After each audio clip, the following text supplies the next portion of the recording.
Yalnız yaşayan bir adam, şehrin gürültüsünden uzakta, ormanın derinliklerinde tek katlı bir kulübede yaşamaktadır.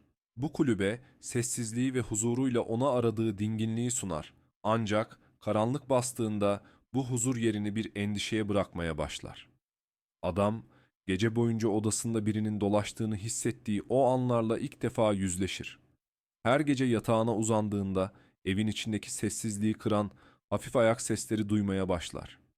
Önceleri bu seslerin rüzgarın kapıları çarptığını ya da küçük bir hayvanın damda gezindiğini düşünür. Ancak ayak sesleri her gece daha belirgin, daha rahatsız edici hale gelir. Sanki o küçük ayak sesleri adım adım ona doğru yaklaşmaktadır. Adam yatağında nefesini tutarak bekler ama kimseyi göremez. Yalnızca odasında onu izleyen bir bakış hissi vardır. Bir sabah uyandığında yatağının çevresinde garip ayak izleri fark eder. Bu izler onun ayak izlerine benzememektedir. Daha büyük, derin ve sanki çıplak bir ayağa aittir. Üstelik odanın ahşap zeminine derinlemesine iz bırakacak kadar ağır basılmıştır. Adam ilk başta bunun bir kabus olabileceğini düşünür ve kafasından atmaya çalışır. Ancak izler her sabah tekrarlanır. Bu izler ne pencereden gelmiştir ne de kapıdan.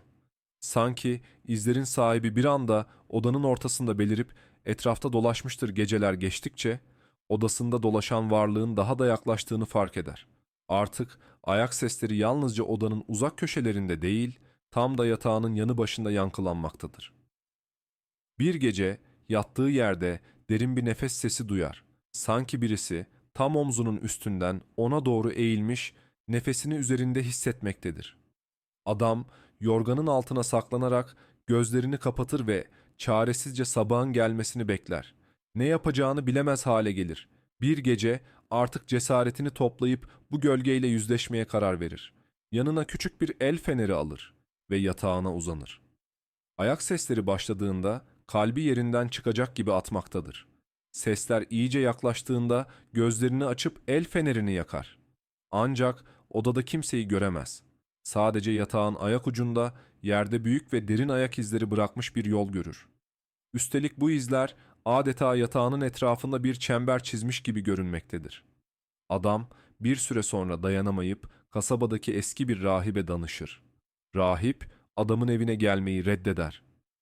Çünkü o kulübenin bir lanete uğradığını, orada geceleri dolaşan varlığın aslında bir karabasan olduğunu söyler. Bu varlık insanların korkularını besleyen bir gölge gibidir. Geceleri odalarda dolaşır, uyuyan insanların üzerine çöker ve korkularıyla beslenir. Bu lanetten kurtulmanın tek yolunun korkuyla yüzleşmek olduğunu söyler. Adam kulübesine dönerken daha büyük bir korkuya kapılır. Bir gece karabasanın üzerine çöktüğünü, nefesini kestiğini ve bedenini kıpırdatamadığını hisseder. Gözlerini açmak, ses çıkarmak ister ama bu imkansızdır. O varlık tam gözlerinin önünde karanlık ve belirsiz bir surette dikilmektedir.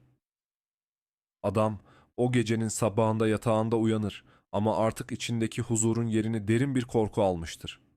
Odada onun ayak izlerinin yanı sıra ağır, derin ve büyük ayak izleri durmaktadır. Adam kulübesini terk eder ama o varlığın gölgesi zihninde hep peşinde dolaşmaya devam eder. Ne kadar uzaklaşırsa uzaklaşsın, geceleri uyanıp yatağının etrafında dolaşan o ayak seslerini duymaktan kaçamaz. Artık anlar ki o karabasan onun korkularının bir parçası olarak her zaman orada kalacaktır.